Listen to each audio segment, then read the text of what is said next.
Greetings, everyone. This is Rock and Roll Spot Connection with the Weekly Comic Book Roundup. We've got a decently sized haul, not too many books this week. So let's get started. Kicking things off, we've got Knights of X #2. Where we left off, Captain Britain had led a group of the X-Men, namely four members of her previous Excalibur team, on a quest to liberate Otherworld from Merlin, and ended up recruiting former OG Excalibur member Kylan, as well as apparently Mordred, the son of King Arthur, who apparently was a mutant. So we open it in the let's see, the Lunatic Citadel on Otherworld.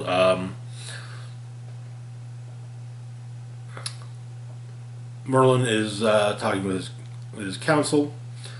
He's very unhappy with the fact that one of the rulers of one of the portions of Otherworld, Mr. M, is not present, and opts to punish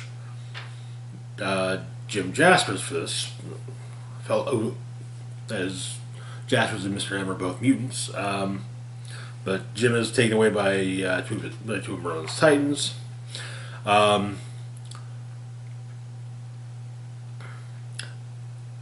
Captain Britain, with some assistance from some of the other Captain Britons as well as from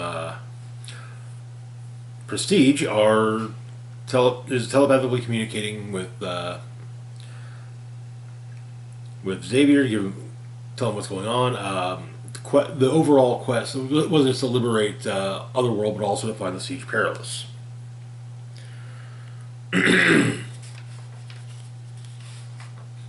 There's a write-up about the Siege Perilous, and from outside, Kylan is having issues dealing with Mordred. Something about him vexes him, and so. But they get word about Jim Jasper's capture, and so Gambit as well as Megan go to the Crooked Market. And a few of the others are in tow. They give a bunch of the mutant kids there some various goodies from Earth that Gambit had. Admittedly, he had intended to sell them on Otherworld, in the Crooked Market, but then it turns out that everyone in the Crooked Market is afraid of something known as Blightswill. Shogo is left in the care of Lady Roma, mainly to fulfill a promise to Jubilee from Captain Britain that keeping Shogo safe. But Captain Britain, Richter, Mordred, and Shatterstar teleport to Blightspoke, which has been overrun by the Viscora, and apparently the sheriff of Whitechapel is being held prisoner. Mordred and Shatterstar dealing with the Viscora, though Mordred's starting to feel a little overwhelmed by the Viscora.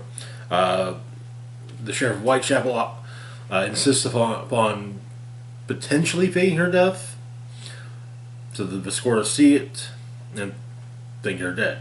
Meanwhile, the Titans have showed up at the Crooked Market and are going after the mutants there.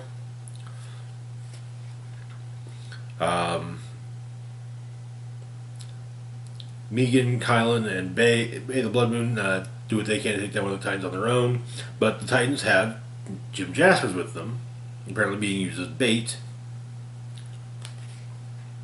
while Captain Britain, Richter, Shatterstar, and Mordred have arrived in Sebelith, though Captain Britain is fairly certain that the vampires already know she's there. There's also a write-up about the Grimoire of Apocalypse from Doug, apparently to Richter, as well as Shatterstar.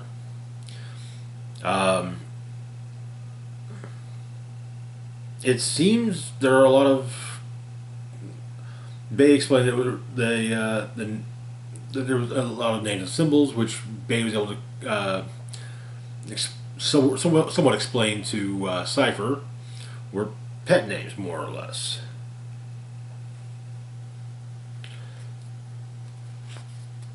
But that is where our issue ends. And there have been rumors of the possibility of a death within Knights of X #3. So we'll see who bites the bullet on that one. Knights. I'm actually kind of enjoying Knights of X a bit more than I like Excalibur. I've mentioned this a lot previously that I was never a big fan of the old Excalibur title from the 80s and 90s. It just didn't. It was just like a book that had X-Men characters in it to get X-Men readers reading it. And it had little to do with the X-Men as a whole. That started to change in the early 90s, and then when the book was canceled, well, yeah. So, and subsequent relaunches of the title have been more have made a point of being more related to current X-Men story arcs. So, yeah. But and Excalibur was actually had some major parts to play in, especially in Ten of Swords. But yeah. Anyway, moving on to our next book, though, we've got X-Men 92, House of XCII, or well, 92. So in an alternate universe that's inspired more by that's basically based more along the lines of the X-Men cartoon, Krakoa has been formed, or has been formed as a nation. However, with some major differences because of certain characters that didn't exist at the time or weren't as big deals. Namely, that instead of it being Moira McTaggart, who has the power of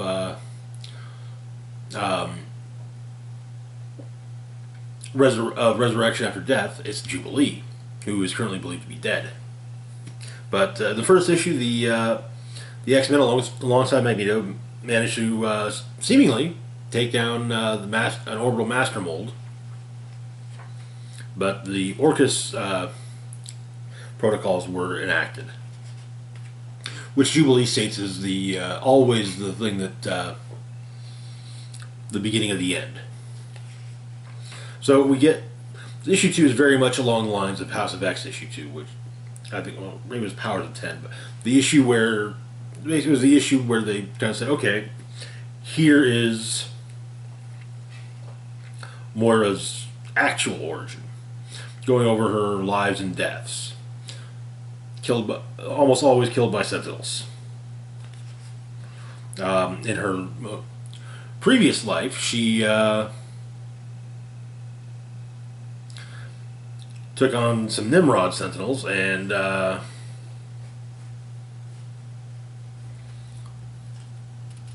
Nimrods actually just pointed out that her knew of her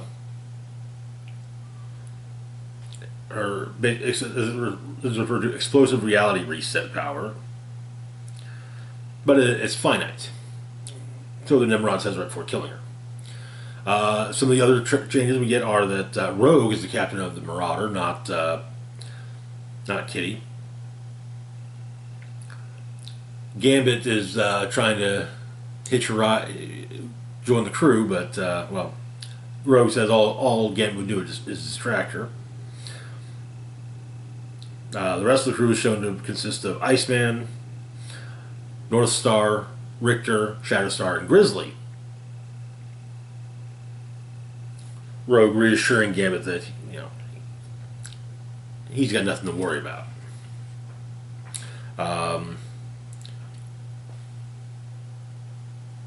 But we got Sinister and Beast working along, trading notes rather than barbs.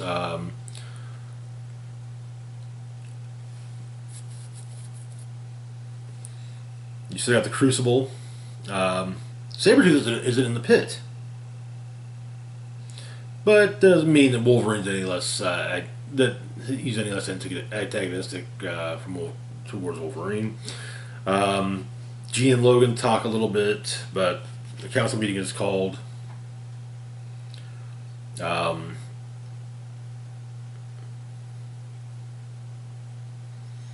Like we've got Scarlet Witch and Apocalypse making safeguards to ward off magical incursions. Cable's exports team training, which includes Bishop and Psylocke, going up against Domino and Reaper.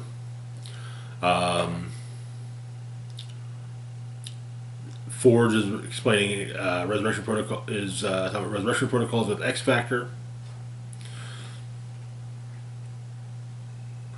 And, we get basically kind of a okay, it is it seems like the mission succeeded. Then before the council meeting, we get a version of the text pages from current X-Men books. Get to know your inner circle through today's hottest jams. The Quiet Council mixtape. Professor Charles Xavier. Everything I do for you by Bryan Adams. Magneto, Nothing Else Matters, Metallica.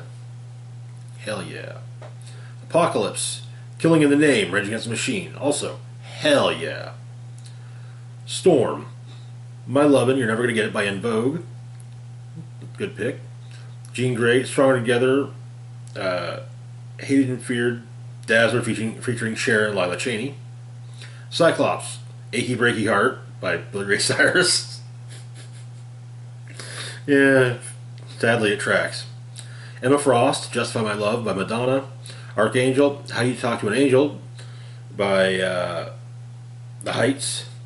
Callisto, Pretty on the Inside by Hole, Omega Red. Drain You by Nirvana. Mystique, Cold Hearted by Paula Abdul. Mr. Sinister, initially we got Creep by Radiohead, but then it becomes I'm Too Sexy, Right Said Fred. Either works. Well, okay, Creep not so much, but in name it works, and otherwise it doesn't. Yeah, okay, Krakoa and Sinister jamming out to I'm Too Sexy. I can see it. But the meeting is interrupted at the same time as the Quiet Council's meeting, the Orcus Council's meeting. The Orcus Council consisting of Gyrick, Graydon Creed, Cameron Hodge, Donald Pierce, Lady Deathstrike, Bolivar Trask, who appears to have his mind and appears to have uploaded his mind into a Sentinel and kind of looks like Krang from Ninja Turtles, and a surprise addition, G.W. Bridge. Actually, technically, we get 4 six-pack members in one issue. Who would thunk it? But they send a Tri-Sentinel to attack Krakoa. There's also a page about the various members of Orcus. Gyrick is stated to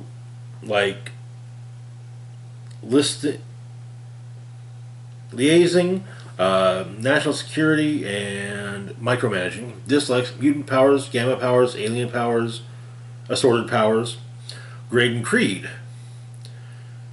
likes humanity, purity, bigotry, terrorist tactics. Dislikes Father's Day and Mother's Day.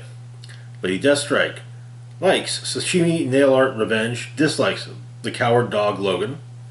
Donald Pierce likes reaving cybernetics in Australia. Dislikes expired club membership fees. Bolivar Trask, I can't feel my body anymore. Good Lord, someone please help me. I can't. Yeah. G.W. Bridge likes efficient chains of command, home improvement, abbreviations, and acronyms. Dislikes putting up with Cable's crap, the George Washington Bridge. Cameron Hodge likes assimilating, junction tourism, body horror. Dislikes the New York State bar exam, Warren Worthington III, antivirus software. Anyway, the Tri-Sentinel arrives on Krakoa, seemingly landing on Beast, Caliban, Silver Fox, and Maverick. various X-Men go to work together against the Tri-Sentinel, with Jean basically linking Cyclops' mind to everyone's. Among those shown are I think we got Sunfire, Aurora, Avalanche, Iceman, Havoc, Dazzler, Banshee. We got another Sonic Screamer, Bishop, Domino, and Cable. Colossus, possibly Thunderbird, maybe Frenzy as well. But Fabian Cortez uses his powers to amp up Cyclops' optic blast, and he's able to destroy those Tri-Sentinels' heads. We learn afterwards that there was no black box in the Sentinel, so quite likely Cyclops destroyed it. But the information garnered from the Tri-Sentinel attack was immediately uploaded back to Orcus, giving them more intel.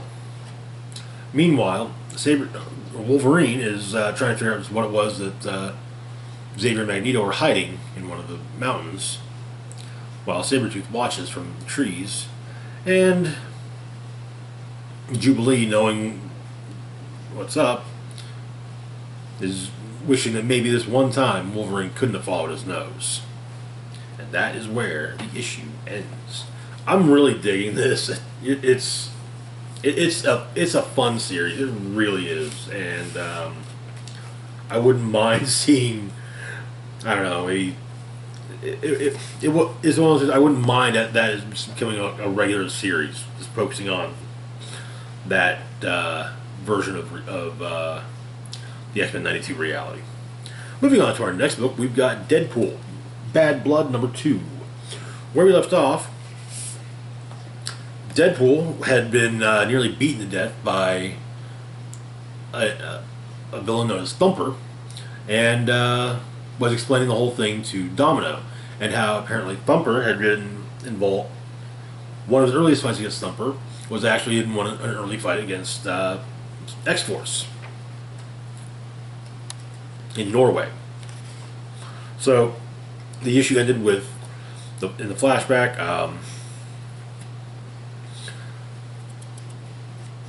Cable basically says, "Go ahead, X-Force. Yeah, you're more. X-Force take care of the Mutant Liberation Front. I'll take care of Deadpool." During the fight, however, Shatterstar tags in, and Shatterstar, Deadpool admits Shatterstar's got some nice blades. Maybe he should use his own more. But they find a piece of body armor, which Deadpool takes, because that must be the weapon system he was sent after. As he's getting ready to leave, however, he's grabbed from underneath the floor. Back in the present, Domino here listens, basically tells him an idiot, saying the armor wasn't the weapon, Thumper was the weapon. And so Domino goes to tell her to contact the S.H.I.E.L.D., and then a chopper shows up to take Deadpool into custody, where he's taken to Department H, and he meets Department H's new director, Garrison Kane, showing off a spiffy new '90s vest, red with white accents. Very nice. Honestly, it's not a bad look. Oh my, we actually get a Liefeld shot that includes feet, and they don't look terrible. But apparently, Thumper is basically a Canadian version of the Winter Soldier program. It's designed to take down any rogue government-designed superhumans, which Deadpool points out, government-created superheroes, humans always go rogue. Deadpool, Wolverine, Captain America, not exactly great at following orders. But Kane states he can stop Thumper, and then adding him and Wade can stop Thumper. So they just say, why not? They teleport to decommissioned lab in Saskatchewan, where Thumper ends up, and Thumper shows up immediately. Um, Kane begins to fight Thumper, but Wade notices a bunch of files on the floor and starts reading through them. As he's doing so, though, Thumper massacres Kane, and that's the point when Deadpool turns his attention back to Thumper, thinking to himself that he really is a shit partner. Mm-hmm. I'm enjoying Bad Blood. It's it's simple. It's simple and it's fun. The art might not be stellar, but well, I've seen much worse. Moving on to our next book, we've got Ghost Rider number 3. Where we left off, Ghost Rider had taken on a demon that was hiding in an inn connected to a cave. The the hotel called the Cave Inn. Haha. So, and a pair of FBI agents were on Blaze's trail. So, Johnny's now in the Cascade Mountains, Oregon, hitching. He's trying to stay off his bike because he's been losing. He'll remember turning into Ghost Rider. He was about to turn into Ghost Rider, and then he'll wake up hours, days later with no idea what's happened. But as he's hitching, he gets picked up. And meanwhile, in the unknown cemetery, 2 operatives of Alabaster arrive.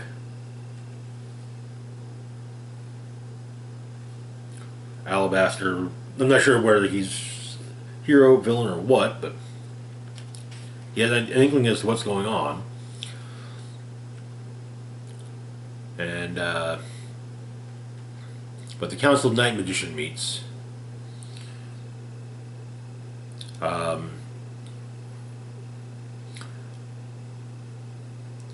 With Zebediah explaining, with one of the members, Zebediah explaining he busted Johnny Blaze out, but Blaze is a damn mess. And he's blundering into the larger design, but the spirit of vengeance has gone rabid, and the FBI is on his tail. Johnny barely knows up from down, and Zebediah suggests helping him, but Alabaster shoots that down, adding that they've interfered enough.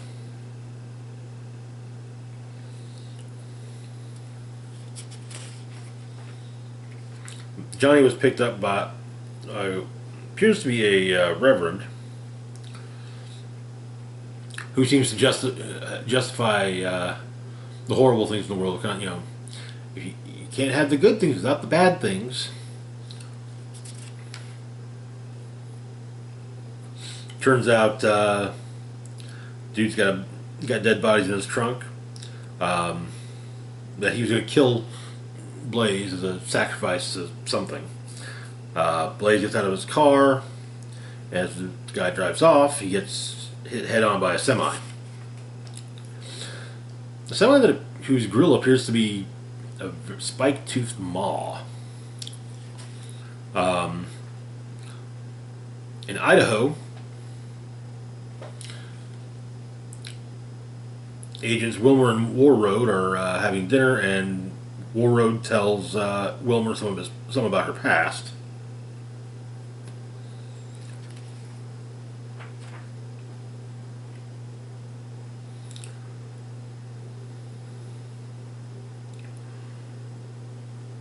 And she relates what's going on with Ghost Rider to her own past, basically explaining that a door in someone's chest opened up and all sorts of darkness is spilling out, and Ghost Rider seems to be at the center of it. But when Blaze is a young child from being killed by the semi, and the spirit takes over.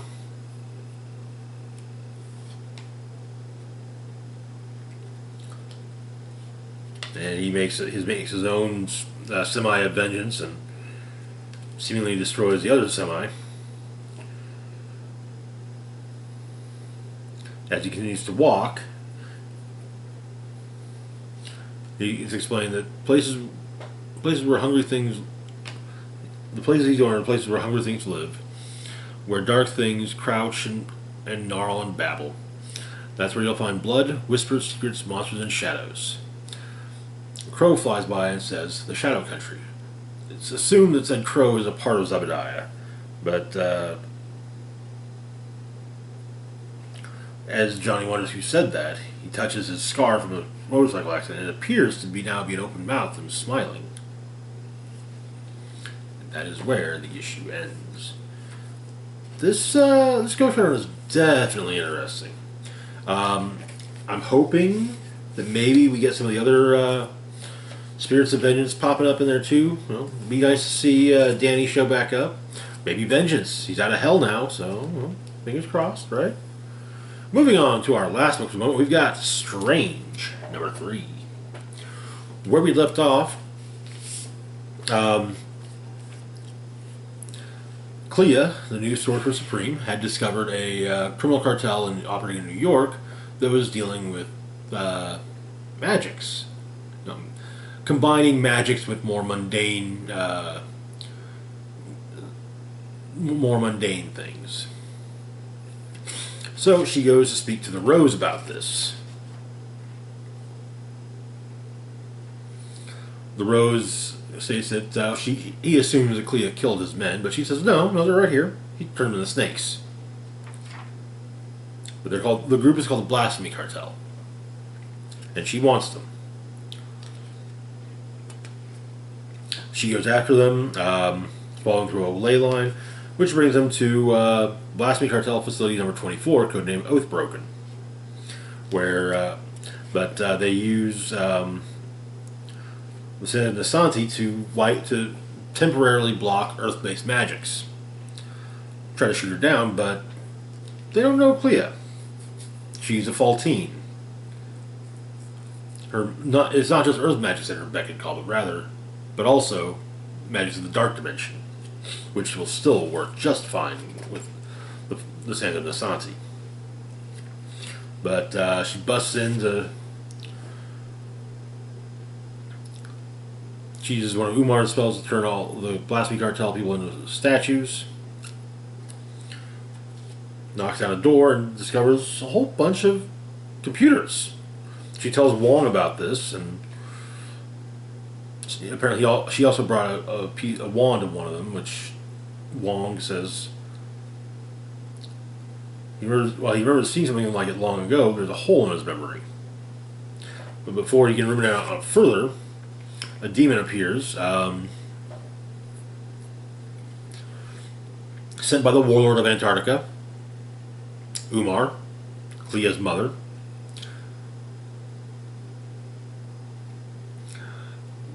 Demanding an audience the next day, with refreshments. Dietary requirements will soon follow. Wong asks if they're under attack, and Clea explains that it's worse. Her mother's coming to dinner. At Blasphemy Cartel Headquarters Number 1, codenamed Emerald City, they realize that the Oathbroken site is down. And Director Nunn passes on his orders that they need to beat the Sorcerer Supreme with a show of overwhelming force. Full tactical assault, hit her where she lives, where it hurts. And he's not talking about a bloody nose. He's talking heads on stakes, which is why he's authorizing a Lazarus agent for field use. But he wants to see a smoking crater on Bleecker Street. And that is where the issue ends. I'm really enjoying this book. I think part of it is Jed McKay's involvement. I've discovered that I'm really liking his writing, period. So, but yeah, good stuff. I'm looking forward to the following issue of all 5 of these books now. But anyway, that is going to do it for now.